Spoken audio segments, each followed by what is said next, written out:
and well-being. And who better to teach you about these animals than the people that care for them every single day, our own animal care specialists.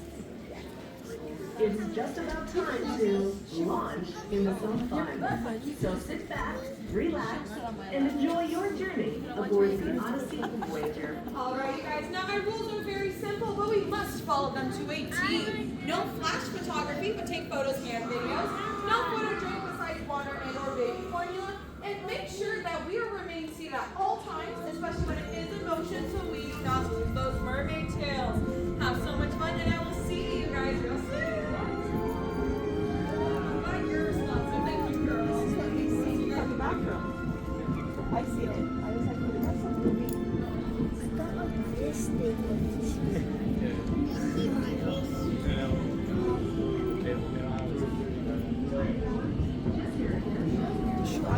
There's your sharks.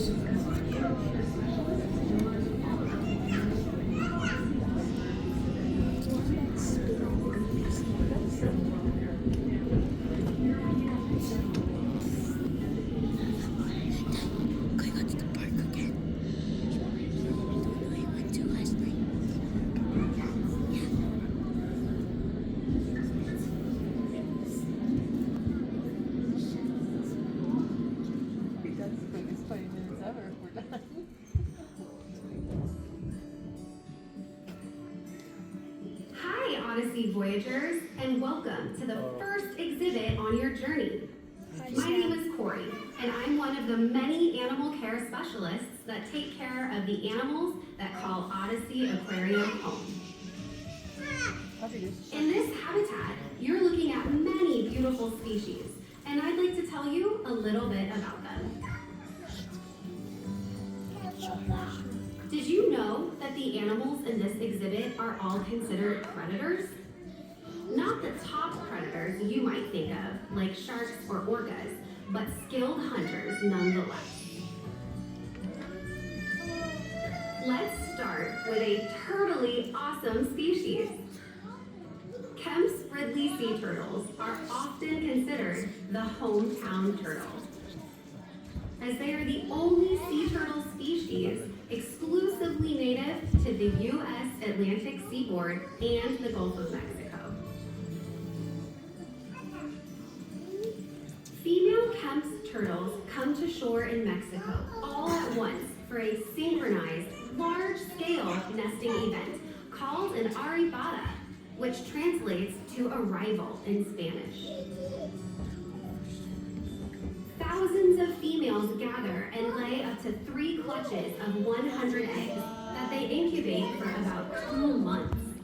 This unique nesting behavior unfortunately invites predators like raccoons, weasels, foxes, dogs, and even humans to disrupt the incubation process or to eat exposed eggs on the beaches. Audrey, are you watching that shark? During this time, the turtles and eggs are most vulnerable to predators and nest destruction. This and accidental capture in fishing gear are leading causes why Kemp's Ridley sea turtles are the most critically endangered of the 7 sea turtle species. One of the oldest living fish is the Atlantic tarpon, having evolved some 18 million years ago. They are also called the silver king for their shimmery silver appearance. Reaching sizes of up to 8 feet long and 280 pounds, they have been a very desirable game fish, but are now becoming more vulnerable in population. Very ecologically important throughout their lives, tarpon function as both predator and prey. As larvae and eggs, they support the food chain base for oceanic plankton. Grown tarpon become predators to regulate the number of various fishes and crustaceans in our oceans. In turn, they will serve as prey for alligators, sharks, and porpoises. As long as we're talking predators, we should point out the obvious here. Do you see the sandbar shark? Sandbar sharks are named for the sandy where they're most often found. They have a very large and noticeable dorsal fin on their back. While this is an easy way to identify them, it has led them to be a highly targeted species for shark finning and has made them vulnerable to extinction. As part of the OdySea Aquarium family, our sandbars are excellent ambassadors for their species to help others understand the importance of sharks to our oceans. These young pups were born right here at OdySea Aquarium not long ago. Shark pups are independent from the moment they're born and don't rely on any parents for rearing. They're learning how to navigate life all on their own, and once they're big enough, they'll be able to go live with other sharks. This success of their birth is an excellent indicator that the animals at OdySea Aquarium are thriving. Well, I hope you've learned a little more about these not-so-obvious predators of the sea. I'm off to hunt for my next assignment. Okay, we're gonna move. Ready?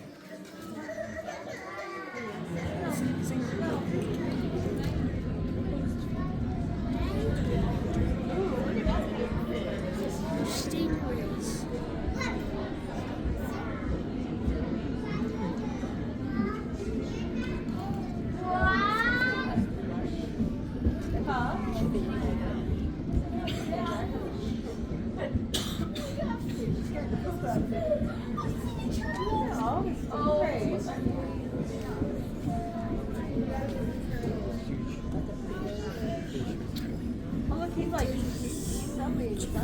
Oh, look at this. Look at the thing on the bottom. Look at the thing on the bottom. Look at that fish. Look at that big fish. See the big fish?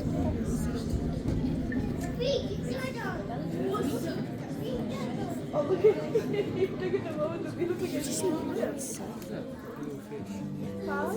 It sounded like something. Hi Voyagers, it's me, Corey, back again to help navigate the next incredible exhibit on your journey. Can you spot the largest fish species at OdySea Aquarium in this exhibit? I'll give you a hint. They're usually found quite still near the bottom of the exhibit and kind of look like they have frowns on their faces. It looks like. Those are our two species of grouper, Queensland and Goliath. Right now, they weigh about 300 pounds each, but they can weigh upwards of 800 pounds when they're full grown. They are known as ambush predators. This means that they patiently sit and wait for prey to come near, and then use their large mouths to create a vacuum-like suction that draws water and prey in so that they can swallow it whole. This unique hunting method relies more on strategy than speed. Can you find the sea turtles? These are loggerhead sea turtles. They're named for their large, block-like heads that support the powerful jaw muscles needed to feed on their hard-shelled prey items, like crabs, clams, and conch. They average about 3 feet in length and can weigh up to 375 pounds. When not foraging for food, you might find them enjoying their beauty rest, often nuzzled up against the rock structures or on the sandy bottom for a nap. Sea turtles slow their heart rates when inactive, allowing them to hold their breath for hours at a time. Now, let's play a game of I Spy. I spy with my little eye a very unique fish. He's the only one of his species in this exhibit, and he's called a Maori wrasse, named after the traditional face tattoo That looks like of Nemo or the whatever. indigenous Or Maori people whatever, of New the Zealand. blue guy. He's also Dory. called a humphead wrasse due Dory, to the Nemo, large whatever. bump on his forehead. Do you see Yeah? him yet? Here's another clue. He has a large mouth, an even bigger personality, and eyes that can, well, sometimes seem a bit judgy. If you haven't spotted him yet, rest assured, he has spotted you. Can you spot the various species of stingray gracefully swimming around their habitat? A good hint is to note the different color patterns. They all have protective camouflage in their own unique way. Okay, let's get started with Stingray 101. Do you see anything resembling flying pancakes? Those are They can be found all throughout the water column as they appear to fly and have a type of camouflage known as counter shading. This means that their topside is darker than their underside. Similar looking to the cow nose are the southern stingrays, getting their name from where they are commonly found in the southern Atlantic Ocean. They are distinguished by their flat, diamond-shaped bodies and their solid dark gray or brown backs. Southern rays are benthic, or bottom-dwelling, and spend most of their time buried within the sandy bottom of lagoons or coral reef areas, only exposing their eyes, and use electroreceptors in their snouts to find their prey. Once detected, these rays will uncover their meal by flapping their wings in the sand and blowing water from their mouths. Here's a clue. Can you spot any rays with a unique print swimming throughout this habitat? Meet Bumble and Bee, our honeycomb stingrays. They aren't spotted at all, actually, but rather have a reticular pattern with a network of different lines moving across their backs. They're not only beautiful, but they're also resilient. Bee has a very unique story with us. A few years ago, she faced a life-threatening internal injury that required a rare and delicate surgery to be performed by our animal health team. As a result, Bee is now thriving and a living example of excellence in animal care. Well, thanks for joining me today and enjoy the rest of your voyage. See ya on the flipper side.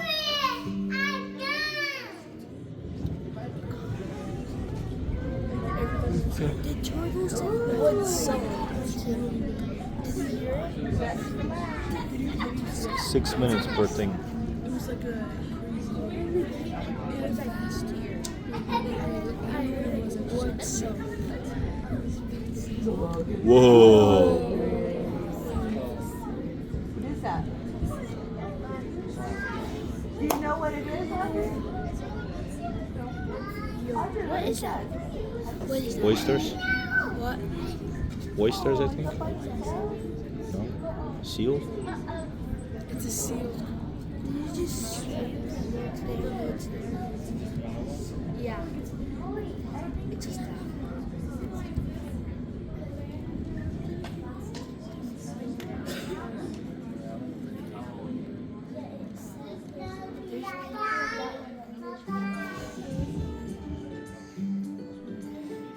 Hi there.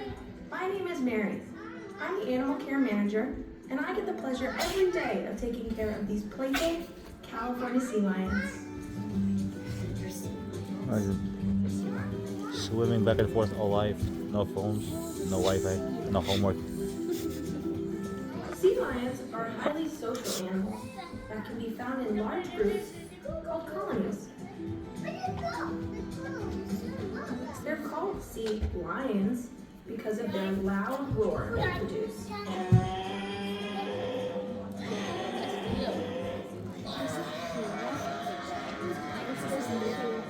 Sea lions use vocalization for many different reasons.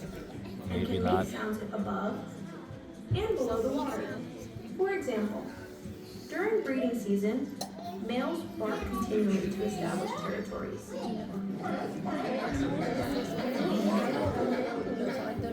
When pups are born, moms have a special recognition call just for their pup. And our sea lions are always making noises when interacting with us or each other. It gets pretty noisy around here with all the things that are going on.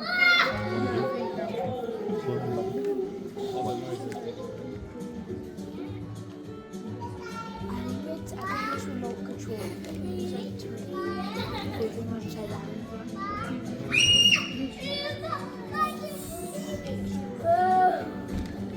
California sea lions are faster than any other seal or sea lion in the world. They can move quickly and effortlessly in the water, but also on land. You might not realize it, but there's a large area of dry land in California that they spend their time on whenever they want and use all 4 power of their flippers to easily walk, run, or navigate the rocks. In the water, they use their powerful front flippers to reach bursting speeds of about 22 miles per hour. To put that into perspective, that's 4 times faster than Michael Phelps.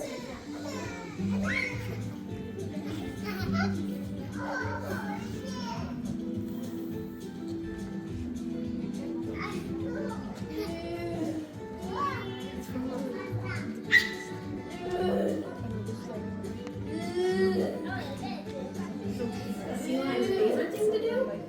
Play.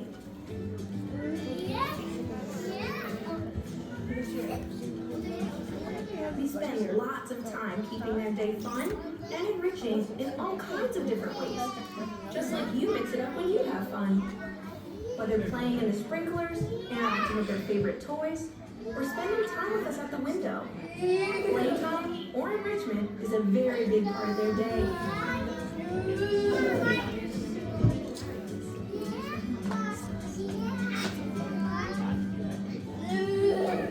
Sea lions are curious by nature and always busy investigating their environment.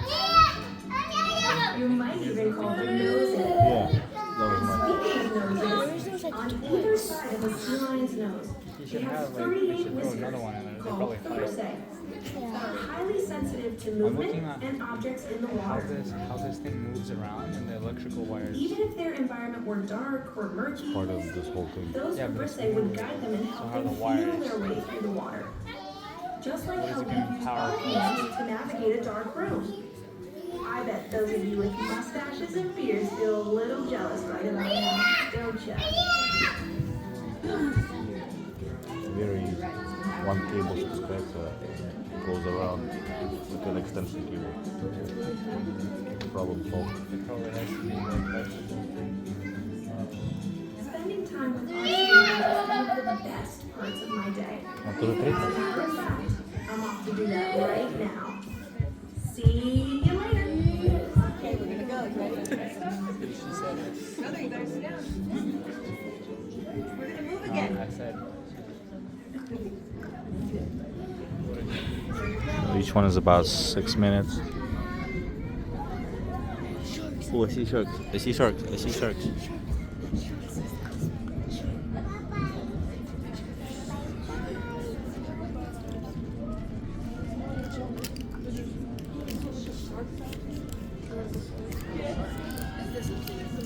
How big do you think they actually are?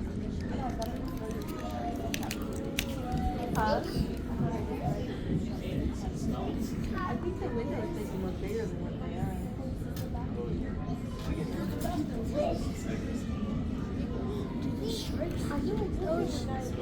It's a lot of fishes. What, the fishes don't eat the sharks don't eat the fishes? That's not the bathroom center, that's outside somewhere. He's like yawning.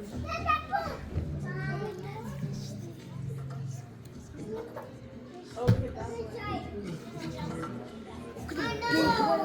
There's a big dude in the back. There's a big dude in the back. Hey. Is that where other people can see it on the other side? And I'll be your shark photo fish.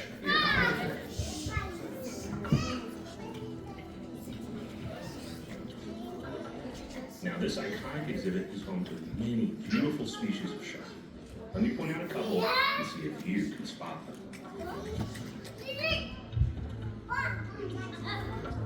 One of my personal favorites are the sand tigers. They have those very toothy smiles. These sharks are the only species on the planet that go to the surface of the water to gulp air, which they store in their stomachs. This helps them float silently and stealthily through the water. And if they want to be a little less buoyant, they just let out a little air in the form of a very shark-sized burp.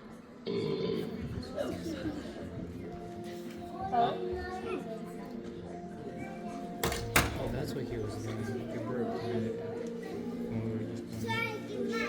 Yeah, and I thought he was eating something. The nurse sharks in this exhibit can be very personal animals. They're the ones often near the bottom and have what looks like whiskers, called barbels, on their faces. They will voluntarily participate in touch training with me and my team. Through our relationship with them, they have become well-trained, wild animals, and find our presence positive and rewarding. Some a little more than others.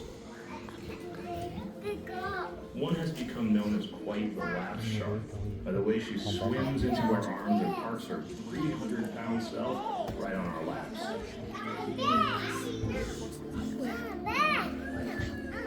By allowing us to work so closely with this cool species, regular checkups with our animal health team are very smooth and safe.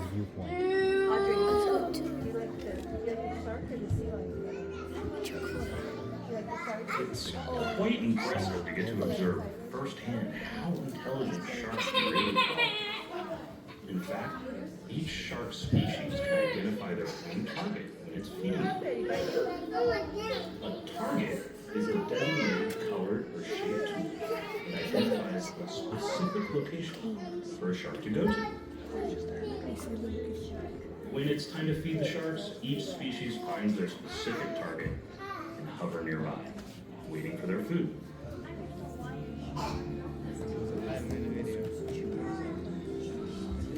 As humans, we have a set number of adult teeth in our bodies.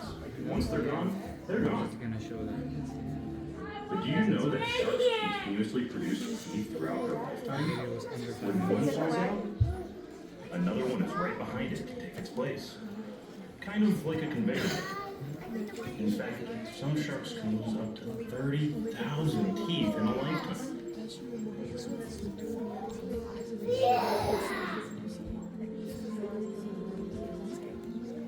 Sharks have been roaming the Earth's oceans for around 450 million years. This is due to some amazing adaptations that allow them to remain top predators of their watery world. One of their coolest features is called the ampullae of Lorenzini. Now, you're probably thinking that sounds like a delicious pasta dish, but actually, it's a group of pores found on the rostrum or snout of the shark. These pores act as electroreceptors to detect even the slightest of electrical fields generated by prey or movement in the water. This is just one of the many adaptations that make sharks top predators of the sea. Oh my gosh, Mom, look at this shark. Big, huh? Looks like my time with you is up. Thanks for being Hurry up, sit down, we're gonna move. Voyagers. Bite your sister. Bite your sister. Hang on, buddy, we're gonna go.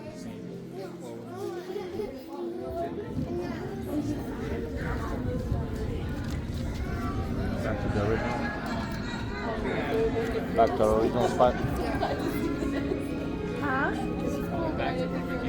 Yeah.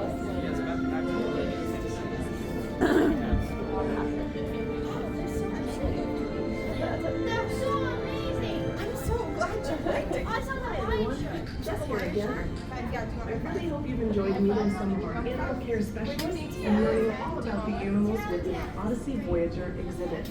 We pride ourselves on excellence in animal welfare. 24 minutes, 25 minutes. We provide to all of you, our guests. All right, and we're done. Jake, I got it. Jake, 24 minutes. 24 minutes. Did I stop it? Did I stop it?